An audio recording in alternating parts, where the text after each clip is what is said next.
Welcome to the Bridging Gaps podcast, presented by the University of North Texas System. Here are your hosts, Shannon Murray of Fox 4, along with Chancellor Lesa Roe and Paul Corliss of UNT System. Take it away, guys. Welcome back to another episode of the Bridging Gaps podcast. I'm Shannon Murray from Fox 4, KDFW, and I'm joined by co-hosts Lesa Roe and Paul Corliss of the University of North Texas System. Lesa, Paul, great to be here as always. The big story this week, of course, the election day, results and everything. So I feel like that's all I've been talking about for really been months. I feel like just everything leading up to it and voting. So did you guys vote? Absolutely. I did not get the stickers, so I couldn't do the selfie. They were out. Oh, they were out at my polling place as well. I went in and edited a little picture onto my shirt that said I voted and posted that. The most people everywhere I went, people said they were voting for the first time. It was incredible. Really? Yeah, wow. And I guess what I was hearing, there was the greatest turnout since the 2000 presidential election. So and this was a midterm, so that's pretty incredible. Yeah, I went in early voting. I went the second day of early voting and still waited about an hour. No, I waited till the last minute. I went the very last day. There are a lot of people, though, who like to vote on election day. They're election day voters. It just feels tradition. Right. It's like going to church on Christmas if you celebrate that sort of thing, right? Yeah. It was nice to see voters supported our schools, DISD, and really come out for that, so that was good news. Yeah, I know that's something that our president at UNT Dallas, Bob Mong, was behind, and that'll allow me to maybe segue. Anytime we have somebody from the Dallas Morning News on with us, I have to work Bob Mong into the conversation because he probably hired them. Our guest today on the podcast is Rudy Bush. Rudy's the deputy editor for editorials at the Dallas Morning News. He's one of the foremost political experts here in Dallas. His Twitter handle is @DallasPolitics. And an unknown trivia question about Rudy is that I think I met him in a swimming pool the first time we met. What? So that's a really odd story, but details true. Are sketchy, but it is true. It's also true that Bob Long hired me. So how long have you been at the Dallas Morning News? So I came to the Morning News in 2007 after spending most of my career at the Chicago Tribune. But I went to school in Dallas, so I'm a graduate of the University of Dallas. 97 and then started my journalism career after that. Have you always been on the politics beat? No, I tell people I have for most of my career covered crime and politics and often at the same time because they sometimes come together in interesting ways. Especially in Chicago where you started out? Yeah, especially in Chicago where I did two governors under investigation and indictment and conviction. I'm a Chicagoan, so there you go. I've lived through some of that good stuff. Yeah. Well, we're just coming down off a pretty busy week. So tell us what happened on Election Day.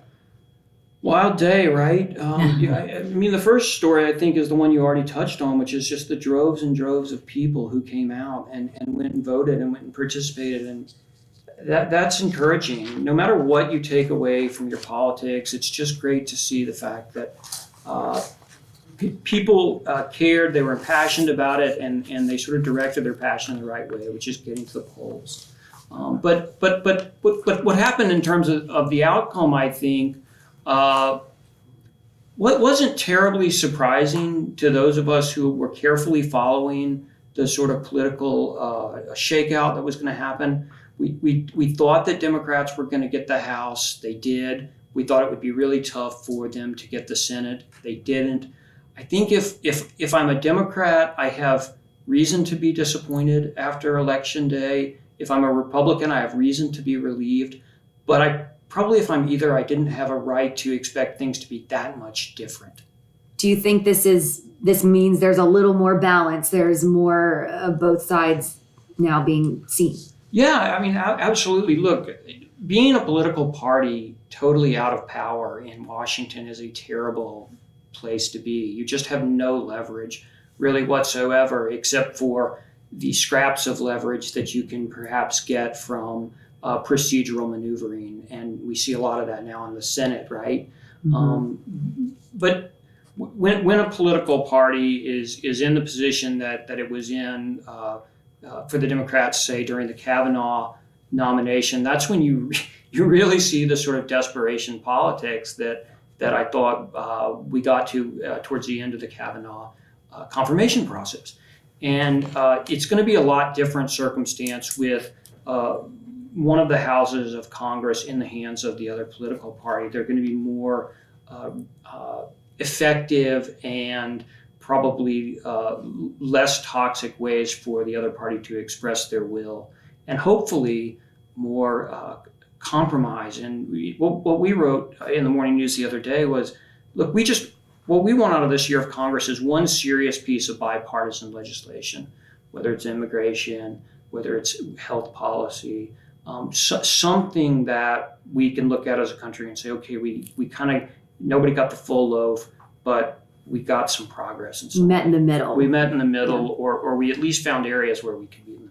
How you think realistic? you think we stand a chance now? I mean, I think there are serious areas where we do stand a chance, and so the probably the easiest one is infrastructure. The president campaigned on the idea that we need a serious infrastructure program in this country. We don't have enough funding for our roads. We don't have enough funding for our rail, for water lines, for all the things that the poor city of Dallas is having to borrow money for all the time. There's a clear case to be made that sort of tax expenditure has a real return on the investment. And so there can be something for everybody in that kind of conversation. So wouldn't it be great if we got out of the next Congress with, hey, we're going to do this to sort of rebuild our country? When you mentioned infrastructure, I was following the Colin Allred race, the Democrat who flipped that seat from longtime incumbent Pete Sessions. Right. And he said the first thing he wants to do is put an infrastructure bill on the president's desk. He said that is his top priority. So smart. I mean, it's smart politics, especially for a guy like Colin Allred, because I think that's a district of moderate professional people in many ways, in many places, and they see the value in that sort of investment, and that's the kind of government that they want. Was that a huge upset? How big of an upset was that, or was it? No, I think it was an upset. I think it was one that Republicans probably should have seen coming for a long time, and did in many ways see coming for a long time because of the changing demographics of northern Dallas County and Collin County, Sessions. The problem with incumbency, right, is that you stick around for a long time, things can change around you, and you don't necessarily change. Sure. And he got 22 years. 22 years is a long time. Although plenty in Congress have doubled that and more. Yeah. And he was the chairman of the House Rules Committee, so it's a double loss almost for Republicans. Yeah, he was a powerful guy in Congress, and we can talk more about this as we go along in our conversation. But Sessions was in many ways a victim of his own doings. He was a victim. And he said that. Yeah. He said that too. You have to acknowledge it at the end. And he was also a victim of things that were out of his control, which was the senator, the junior senator in his party being particularly unpopular, a dynamic challenger to him in O'Rourke, and then just all this kind of fallout down the ballot from that. Yeah, it was interesting. I had my daughter watching with me. She's 14, and to watch the national shows, and every show was focused on O'Rourke and Cruz. It was fascinating. That race in general. Have you covered anything like that, or what have you covered politically that's like that from a Texas standpoint? I can't remember anything from a Texas standpoint that was in a statewide perspective that reached this kind of. You really have to go back to George W. Bush. Beating Ann Richards, I think, to really have a sense of something is changing in a very permanent way. But of course O'Rourke didn't win, which is the difference in those two. Doesn't it feel like it's sort of coming though, especially the way our population's changing? Yeah, so I have some mixed thoughts about that, actually. I tend to think that Cruz was a uniquely weak Republican candidate who was not particularly liked, is not particularly liked within his own party. He recognized the threat a little late. It was hard for him to change just the way he is. And then you've got this guy O'Rourke who, I mean, I've met lots of politicians. I'm sure Shannon has, and spent time with lots of politicians. Certain people just have it. You know, they've got that spark that's a little different. And when I covered Obama in Chicago, he had it.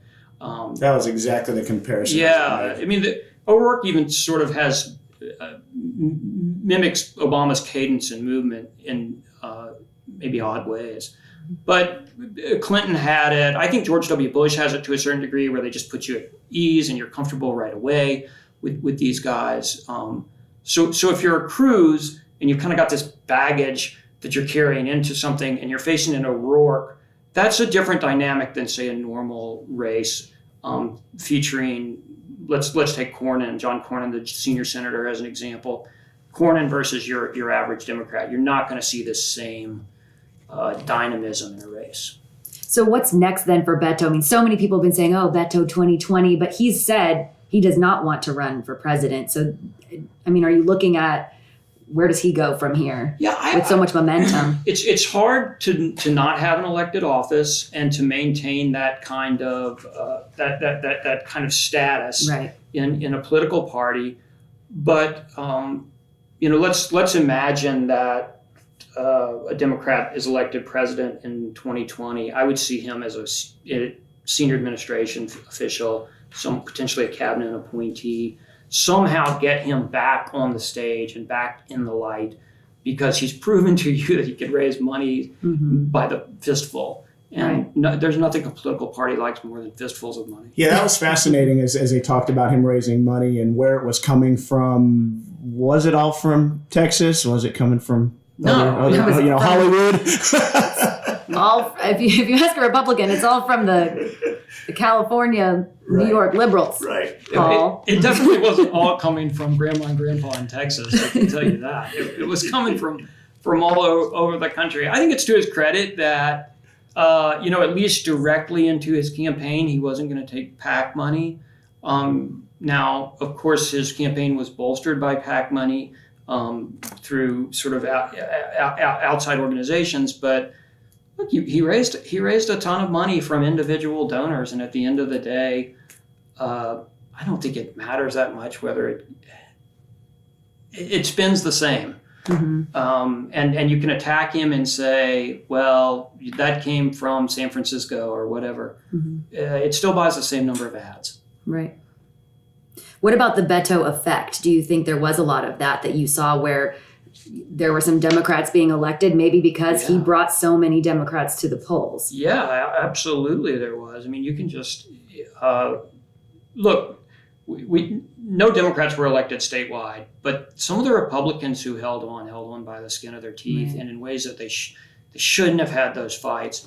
And so the lieutenant governor went, I think it's 5 points that Patrick won by, which is way too close for a Republican lieutenant governor against a Democratic challenger who didn't have any money, didn't have really any name recognition at all.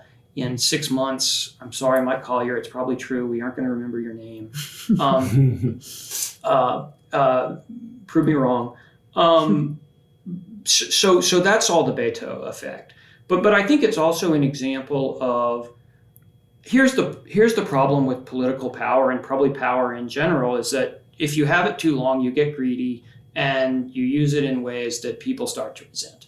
And I don't think there's any question that the Republican Party in Texas has gotten to a place where it feels like it can pander to the farthest of the right wing and not pay attention to those people who would have elected Pete Sessions. And so what you saw happen down the ballot were Tea Party connected representatives and state senators get washed out.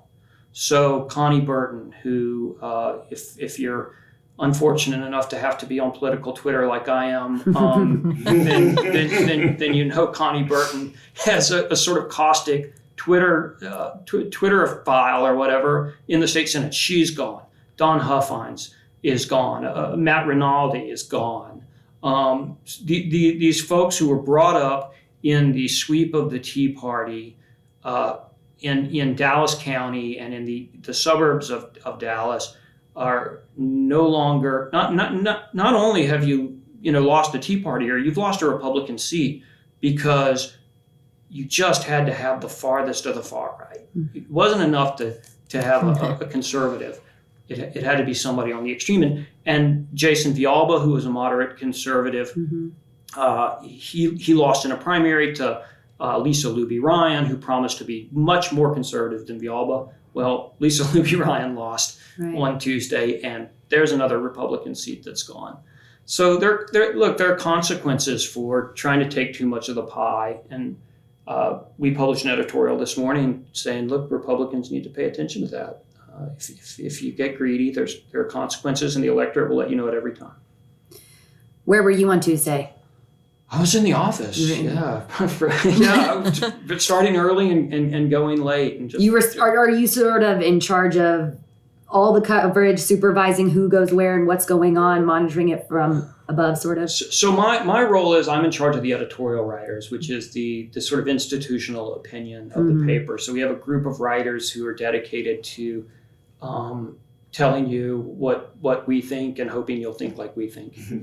And sort of say, here's what it means. Here's what happens next. Here's what it means, and here's what happens next, or more likely, here's what should happen next. Right. Or here's who you should vote for, and then everybody ignores us and goes and votes for who they want to anyway. How do you think we're doing on getting the information out to people so they're informed voters? I mean, I'm looking at social media, and we keep it feels talking like about a big barrage. How many people are voting, but but are they informed on who or are they just running away from when they vote? They're just running away from some name rather than really running to a candidate we really want to support. Yeah, I think that's such an important question, and it's something that kind of keeps me up at night. And one thing that is encouraging is my little editorial board, or the little editorial board I work with, we put a ton of work into creating a voter guide, which is essentially the candidates answer identical questions. We're not involved in anything more than presenting the questions to them and then providing their answers to voters. That guide is hugely popular. I mean, tens and tens of thousands of people will access that guide each election, and we get lots and lots of people who subscribe to us just so that they can get that guide. And whenever I get down about politics and I think, man, we're just kind of steering blindly into the fog, I think, no, wait, tons and tons of people actively went out and sought that. And then, of course, we make recommendations, right? We don't call them endorsements for whatever reason. We call them recommendations, whatever. It's semantic. But and tens of thousands of people read those. And they'll pay to read them. So I do feel like, okay, there's this encouraging sense that some significant portion of the electorate actively goes out and tries to get information, and information from hopefully a credible source, being us. On the flip side of that, though, I worry a lot because I see, Shannon's in the news, I'm in the news. We can flip through the internet and we can see all that's false and all that's inflammatory and all that's intended to deceive and distort. These attack ads. Yeah. I was hearing them in my earpiece for weeks now, in between every news, break that we'd have. It was constant and so extreme at some points. So extreme and just transparently false. And to me, that's such a disservice to the democratic process to have, at some level, historically, we accept that politics is a dirty business. I think what's new for us as a country is this idea that there are intentional movements, often supported by state actors, to create division and distortion within the electorate, to try to basically not for the good of one side or the other side, but just for the destruction of the process itself. And as I see that surface on social media, it makes me super nervous. Me too. Well, and there's so much divisiveness and negativity. Even after Tuesday, Wednesday, I was posting some different links on my professional Facebook page, and just the comments and the back and forth between people, it was really ugly. I was having to ban people and delete comments. And I finally had to post something and just say, if you can't have constructive dialogue, please get off my page, because it's to such a bad point, really. It's really bad. Do you feel burnout from that? Do you feel... Well, no, I've gotten to a point in my career, I did feel that way at a certain point in time. And the greatest thing I did in 2018 was delete Facebook and Twitter from my phone. And just be like, you're not going to live with me anymore. You got to separate. I like that. I'll check you once in a while. But I basically know before I open Twitter what's going to be on there, which is not going to be particularly good. And somehow, if President Trump says something wild enough on Twitter, it will come through my New York Times feed, or it will come through my DallasNews.com feed. And I just don't have to worry about every single person's tweet. That's good advice for some of us journalists.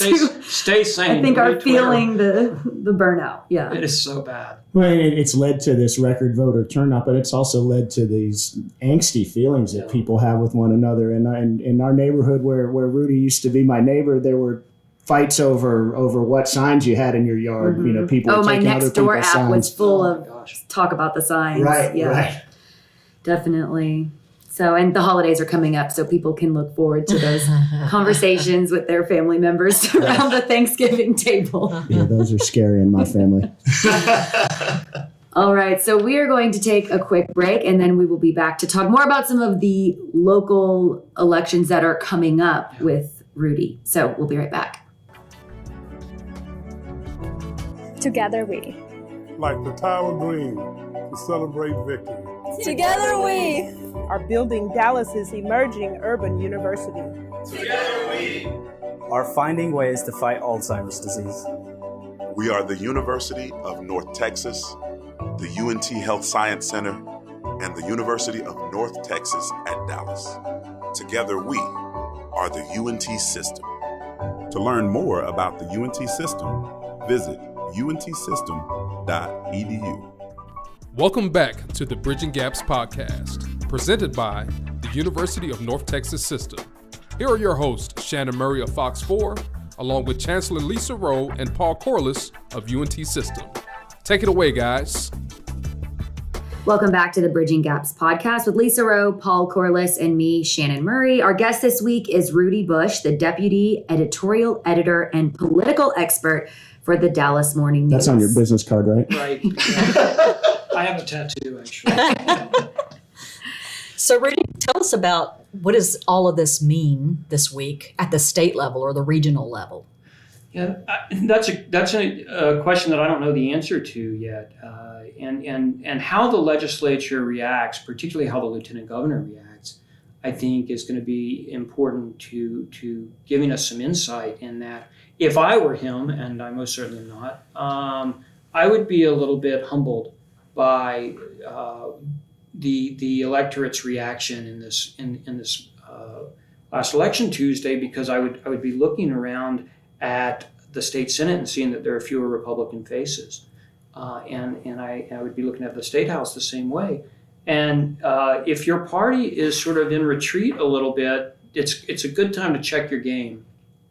And of course, the lieutenant governor led us in the last session into this sort of statewide nightmare that we called the bathroom bill. Oh, yeah. And there were really important things that the state of Texas needed to address. And I would put at the top of that the school finance formula and how urban school districts are able to fund their schools without sending tens of millions of dollars back to the state when they've got 90+% poor students. Instead of really seriously addressing the school finance formula, what we did was spend a lot of time fighting over who goes into what bathroom. Yeah. Mm-hmm. And it was just play pretend politics intended to gin up a lot of excitement among a small sliver of the electorate. And I think there are real consequences for that. And so if the lieutenant governor comes back and decides that that's the best use of the legislature's time, I think you're going to see more consequence at the polls. And there should be consequence for that, because we really, a school district like Dallas ISD is essentially having to self-fund the programs that it knows can pull its students out of generational poverty. So talking about pre-kindergarten, talking about paying teachers based on merit. And now this is something that every conservative should appreciate, where we finally have a program in place in Dallas schools where teachers are paid not based on how many years they've been in front of a class, but on how well they're teaching the class that's in front of them. Well, there was not money in the budget to continue that merit pay program, except that on Tuesday, Dallas County or Dallas ISD voters agreed to pull it out of their own pocket and add to their property tax bill and do it. Well, that's stuff that the state legislature needs to be addressing.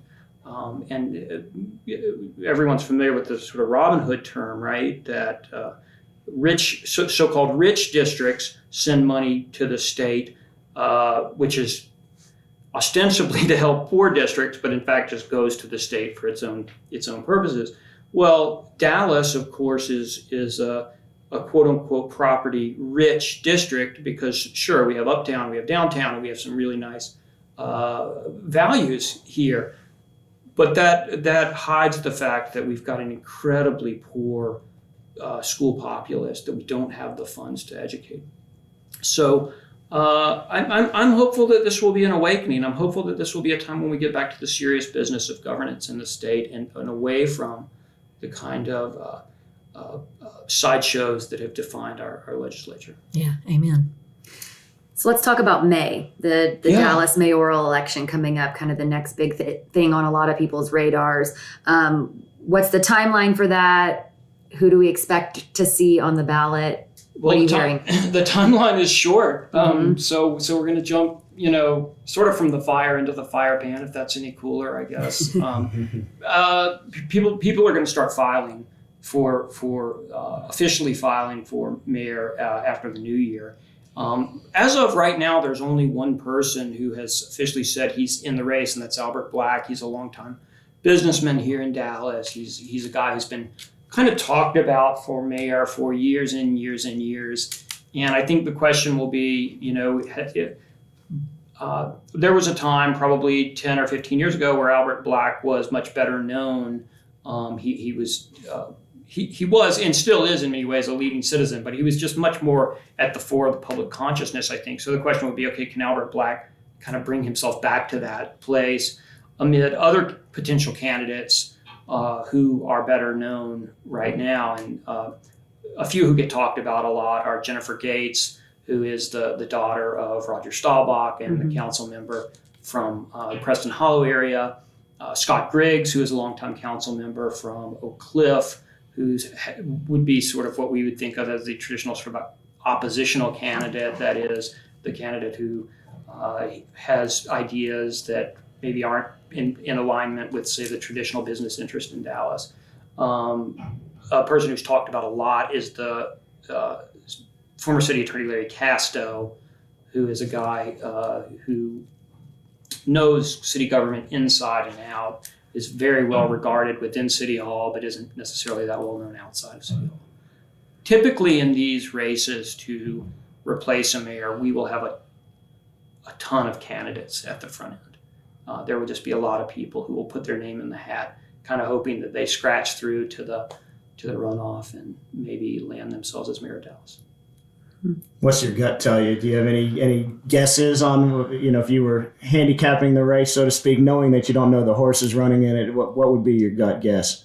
I don't know. I don't have a gut guess right now. I think if Jennifer Gates were to run, she would be a very, very strong candidate. Now, we all know that she was in the news a week ago for this she wore a Halloween costume that some people took offense to, and those kind of things can stick with you in a local race.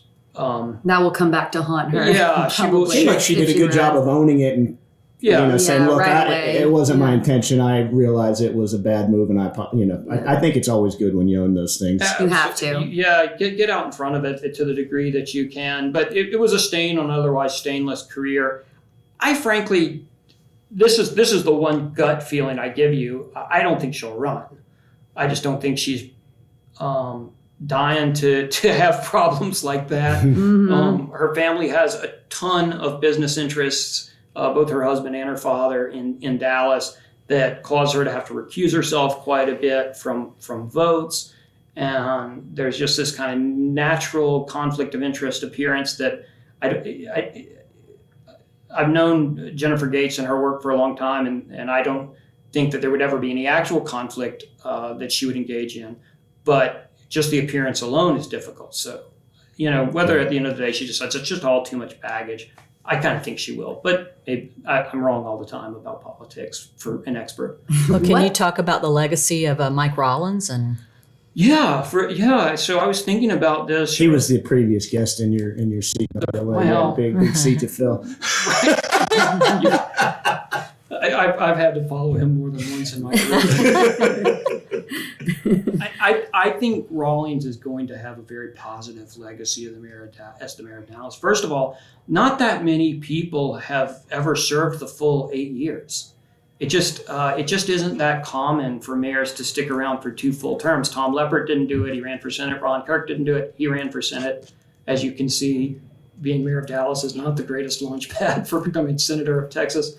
Laura Miller didn't do it. You just have to go back, and I would have to go refresh myself on who the last person to do it was. But just by being in the seat for 8 years, you have that much more time to create a legacy. But I think Rawlings also has claim to some really significant accomplishments, and 2 of them are going to be forgotten by almost everyone who isn't a total Dallas politics nerd. But since I am a total Dallas politics nerd, I will remind people that there was an incredibly serious pension crisis that threatened to bankrupt the city of Dallas.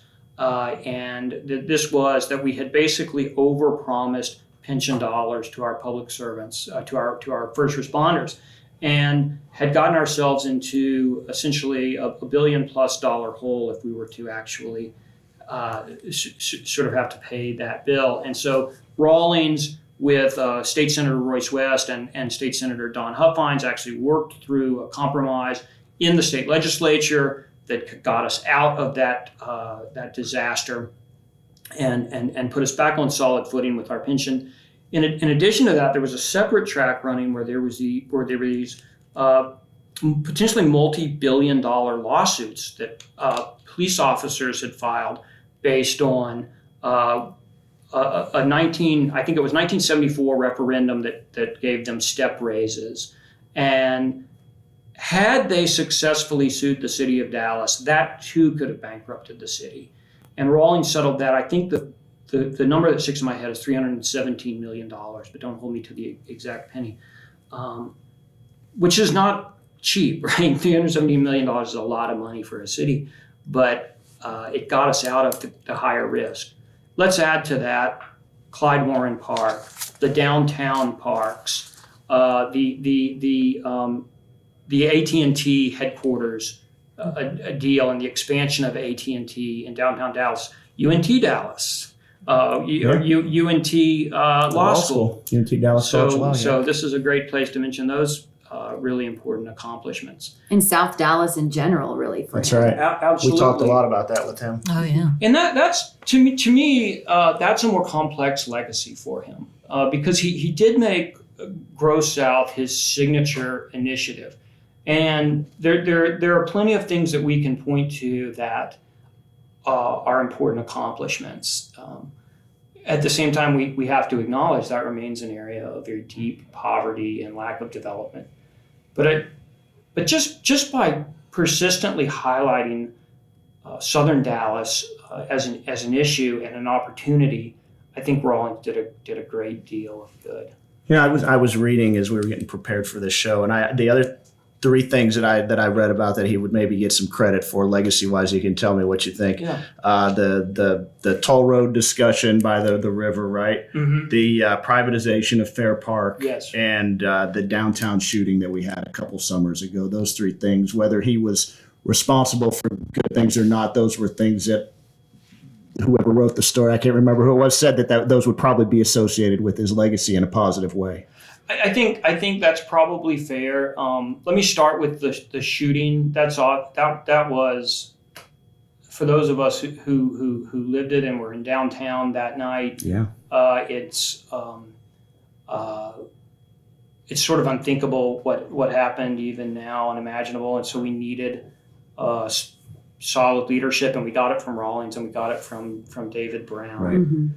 The privatization of Fair Park, I think, is a realization of a longer vision by the city to put underperforming assets into the management of private hands while maintaining the assets as city property. And so, yes, Rawlings gets credit for that, although I think that's a little bit more complicated legacy because Rawlings was very much committed to a plan to hand Fair Park, the management of Fair Park, over to a group that he hand-selected, led by Walt Heumann, who I believe was the former Hunt Oil CEO. Check me on Walt's title. And Rawlings was challenged on that plan to just sort of hand it over without a bid process. And really the final deal that came out of that bid process was much, much better than the initial plan that Rawlings had. And Councilmember Scott Griggs and Councilmember Philip Kingston gets some deal of credit for forcing that thing open. And I think we can say the same on the toll road. Rawlings was really very much foursquare in favor of this plan that had developed over many years to put a toll road into the Trinity River.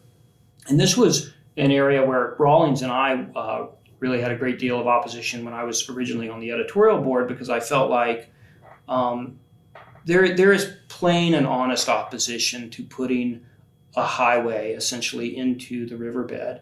And it took a very long time for what we might call the establishment of Dallas to acknowledge that. Right. And it was a very painful process. And really Rawlings probably could have eased that for the people of Dallas had he recognized earlier that this is just not something that the city wants. The city is moving on from its traditional concrete and cars kind of design. And Dallas needs to step beyond that, and the toll road was the emblem of that.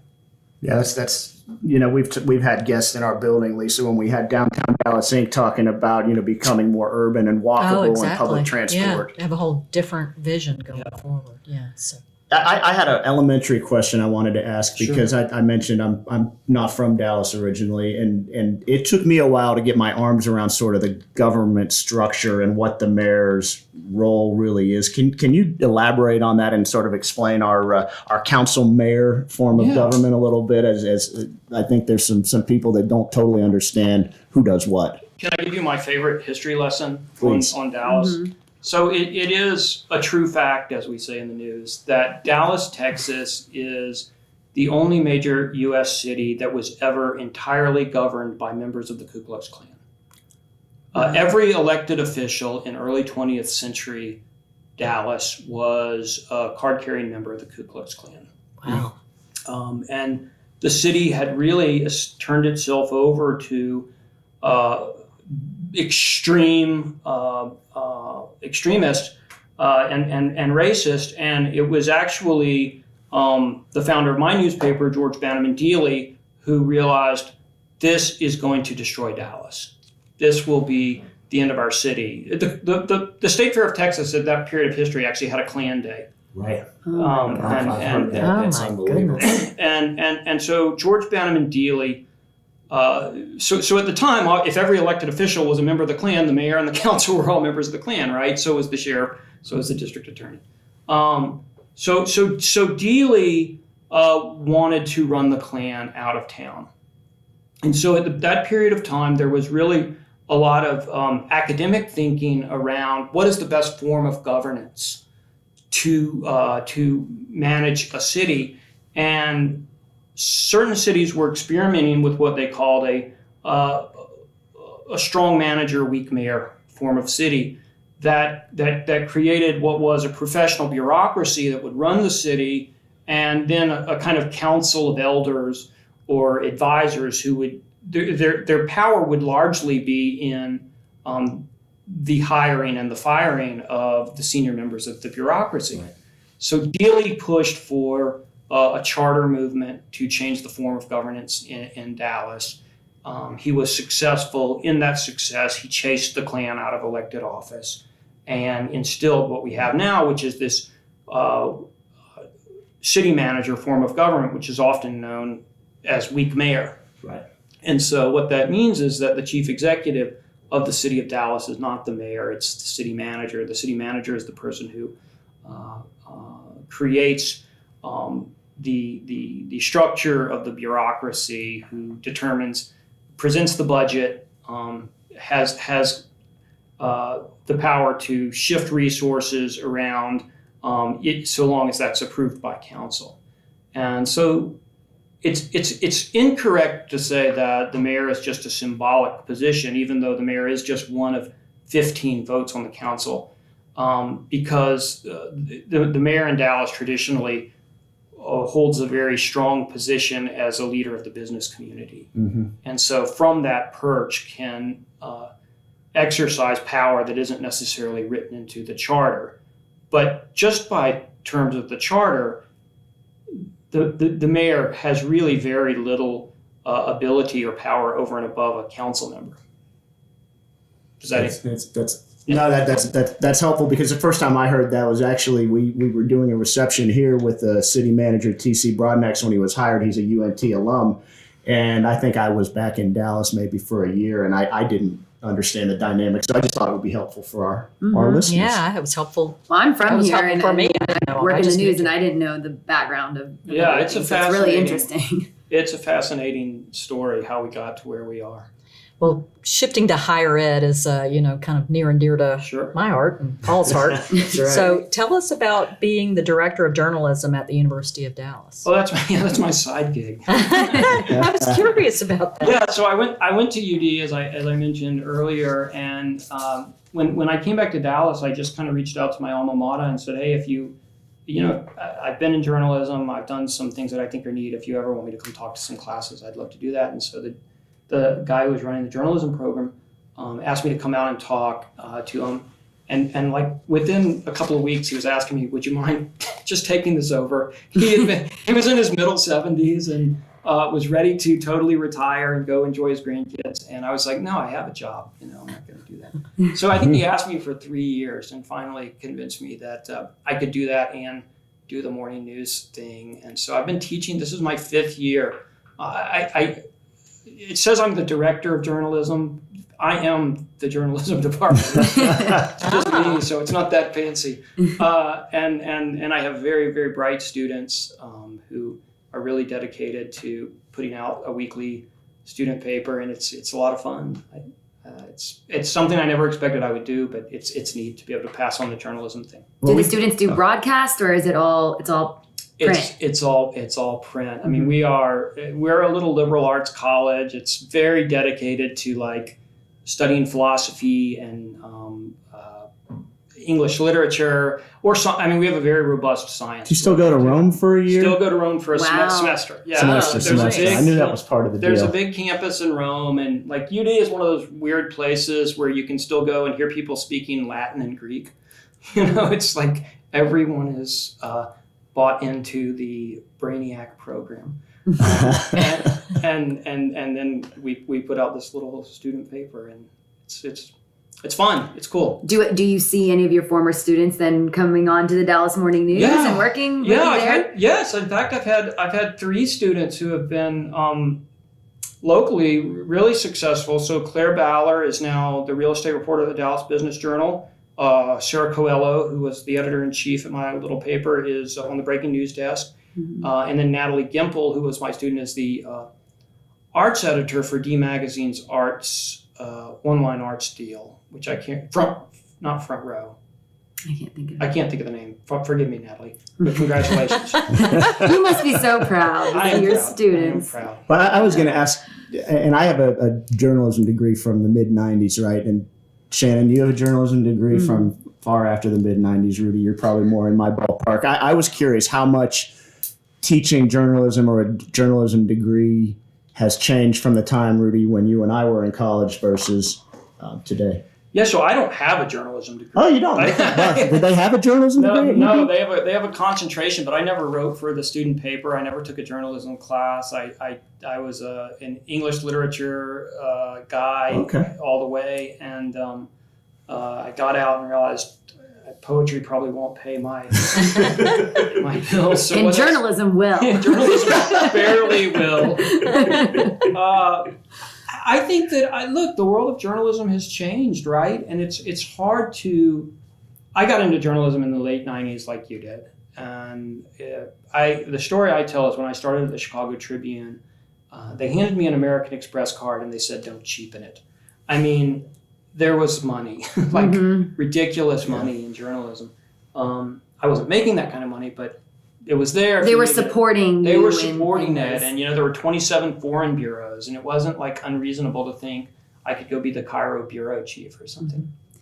That isn't what you tell people anymore. It fascinated me talking to Bob Mong about the not demise, but I guess the economic challenges of the newspaper business was how big a role that classified ads played into that. Yeah, I mean, classified ads were, that was basically, you had a telephone and you made money because you just picked up the phone and somebody paid you to put, a few words about their beat up truck in the paper. Then Craigslist came along.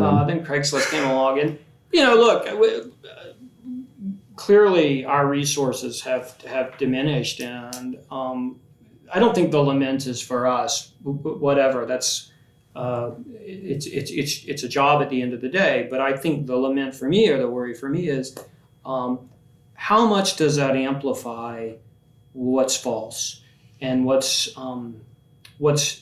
intentionally diminishing of the democracy. And I am a full-on believer in the Fourth Estate's ability to kind of check the power of government. And I teach the history of journalism, and I will tell you that you can pretty much track the development of human freedom on a graph with the development of newspapers and how long people had access to information. Because it frankly wasn't that long after Benjamin Franklin started turning out his Gazette that the American Revolution was firing up. And so thinking about a world where we don't have a press that can create common narratives of truth in our society makes me real nervous. That got serious fast, so forgive me. But oh, absolutely. Do you have a lot of students who are coming into journalism because of the current political climate, even, or maybe less so, just seeing the way the media is treated? I guess what makes me nervous is I have students who come to me and they're working under the assumption that the media and the press are just a bunch of bull. And they've been told through the popular culture so much and so deeply that we're just cooking this stuff for our own, whatever our agendas are, and I kind of have to walk them through what the reality is versus this alternate reality that they've been presented through the culture. And that makes me really nervous because they're like, the New York Times is this or that, they've heard something. And I'm like, no, the New York Times is about as good a source of information as you will find in this world, whatever your politics are. Right. And so that's frightening. This idea that we've just got this distrust sown so deeply within our people that it's kind of bubbling up through our young people. Well, I can't resist to ask the question then about our White House. Last night there was a big brouhaha about a gentleman whose credentials were taken as he was going to come into the White House, right? And it was a really Fascinating story. It's not the first time in this presidency something's like that's happened. Yeah. How does that, as a journalist, and Shannon, you can comment too, how does that make you Well, and how feel? did you react to seeing the exchange between him and the president? I was shaken by it. I think everybody who watches it is a little shaken by it. And the young woman comes and tries to kind of snatch the microphone out of his hand. I will say as sort of a baseline for that particular event that I find those kinds of press conferences to be a little bit showy from the start, and that they kind of create an atmosphere for that kind of showdown, which I don't. Hectic. It's hectic. It's yelling. I saw a clip of Bob Woodward the other day saying that so much of what the American public experiences of the press is through watching press conferences where reporters are sort of jumping up and down and screaming out questions and kind of making shows of themselves, and that is the smallest sliver of what journalists do. And journalists need to go to press conferences and they need to ask hard questions, and I'm not suggesting that shouldn't happen. And I want to address the president question a little more deeply, but finishing this line of thought on press conferences, I wish that people didn't necessarily encounter the press that way that often. What I'll say about the president and his rhetoric is something that my editorial board has said many times, and that is, if you have a president that's labeling the press the enemy of the American people, you're having someone essentially pour gasoline on what's already a pretty hot fire. And I don't think that's the role of a president. I don't think that's what presidents should do, and I wish he would stop. But I'll let you know when he starts listening to me. Pass along the message. I'm sure he listens to this podcast, so. Very well listened to. Well, it's been really great to have you with us on the podcast. I feel like we could just go on forever. So many things we want to talk about. Yeah, I know, really. We could really get into it. But Rudy Bush with us. How can people follow you at Dallas Politics on Twitter? Twitter at Dallas Politics, or at DMN Opinion is our editorial page, Twitter handle. Okay. Awesome. Thanks for coming. Thank you. The University of North Texas system is the only university system based in Dallas-Fort Worth, the nation's #1 job market. Our robust system is focused on providing work-ready graduates to our booming region while uplifting the lives of our students through education. Between our 3 institutions, the UNT system awards more than 9,000 degrees each year, including the largest number of master's and doctoral degrees in the DFW region. To learn more, visit us at untsystem.edu.